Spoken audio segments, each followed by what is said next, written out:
মক্কার পবিত্র ভূমিতে এক নীরব নিস্তব্ধ রাত নেমে এসেছে। চারদিকে গভীর শান্তি, আকাশে ঝিকিমিকি তারার আলো। সেই রাতের নিস্তব্ধতায় শুয়ে আছেন জাতির পিতা আল্লাহর নবী হযরত ইব্রাহিম আলাইহিসসালাতু ওয়াসসালাম। হঠাৎ স্বপ্নের জগতে তিনি এক অদ্ভুত নির্দেশনা শুনতে পেলেন। কে যেন বলছে, হে ইব্রাহিম, তুমি কোরবানি করো। ঘুম ভেঙে তিনি চমকে উঠলেন। মনে গভীর ভাবনা নিয়ে তিনি রাত পার করলেন। পরদিন সকালে তিনি আল্লাহর সন্তুষ্টির উদ্দেশ্যে 100টি উট কোরবানি করলেন। কিন্তু সেই অন্তর থেকে আসা নির্দেশনা যেন থেমে নেই। তার হৃদয়ে এক অজানা প্রশ্ন, এটা কি যথেষ্ট হলো? রাত আবার নেমে এলো। তিনি আবারও শুয়ে আছেন। এবারও সেই একই স্বপ্ন, একই অদৃশ্য আহ্বান। বলা হচ্ছে, হে ইব্রাহিম, কোরবানি করো। পরদিন সকালে তিনি আবারও 100টি উট আল্লাহর রাস্তায় কোরবানি করে দিলেন। তবুও তার অন্তরে শান্তি আসে না। মনে হতে লাগলো যেন আল্লাহর পক্ষ থেকে আরো গভীর কিছু চাওয়া হচ্ছে। এই কোরবানিগুলো যেন সেই উদ্দেশ্য পূর্ণ করতে পারছে না। পরবর্তী রাতে আবারও সেই স্বপ্ন ফিরে এলো। এবার নির্দেশ আরো গভীর ও স্পষ্ট, হে ইব্রাহিম, তুমি আল্লাহর রাস্তায় তোমার সবচেয়ে প্রিয় জিনিস কোরবানি করো। এই কথাটি যেন তার হৃদয়ে গেঁথে গেল। পরদিন সকালে তিনি গভীর চিন্তায় ডুবে গেলেন।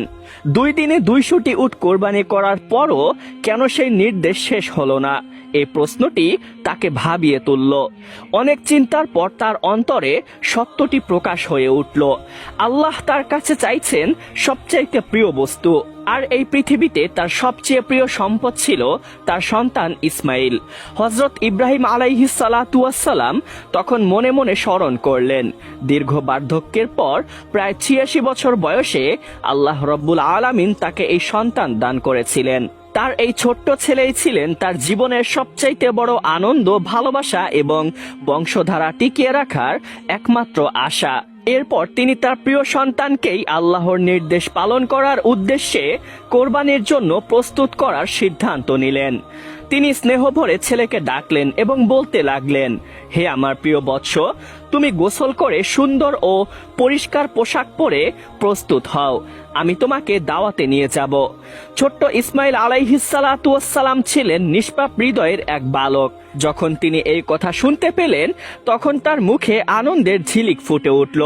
তিনি খুশিতে আত্মহারা হয়ে মায়ের কাছে ছুটে গেলেন এবং বলতে লাগলেন, আম্মাজান, শুনেছেন তো, আব্বাজান আমাকে নাকি দাওয়াতে নিয়ে যাবেন। আপনি তাড়াতাড়ি আমাকে গোসল করিয়ে দিন, সুন্দর পোশাক পরিয়ে দিন। আমি আব্বাজানের সাথে দাওয়াতে যাব। বিবি হাজেরা আলাইহিসসালাম কিছুটা অবাক হয়ে গেলেন।